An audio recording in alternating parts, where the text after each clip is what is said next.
सेनगाव कृषी उत्पन्न बाजार समितीमध्ये 2 गटांमध्ये हाणामारी झाल्यानं सेनगाव शहरामध्ये तणावाचं वातावरण निर्माण झालं। तात्काळ पोलिसांनी धाव घेऊन दोन्ही गटात झालेल्या वादावर नियंत्रण केलं।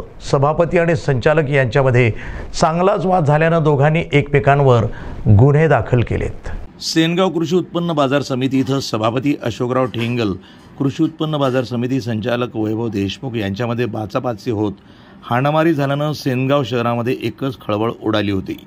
दिनांक 24 मे रोजी कृषी उत्पन्न बाजार समितीमध्ये काही कारणास्तव सभापती अशोकराव ठेंगल आणि संचालक वैभव देशमुख यांच्यामध्ये चांगलीच बाचाबाची झाली आणि हाणामारी झाल्यानं सेनगाव शहरामध्ये तणावाचं वातावरण निर्माण झालं होतं।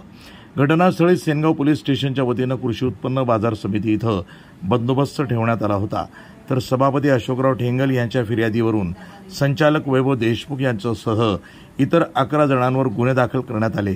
तर वैभव देशमुख यांच्या फिर्यादीवरून अशोकराव ठेंगल यांच्यावर गुन्हा दाखल करण्यात आला।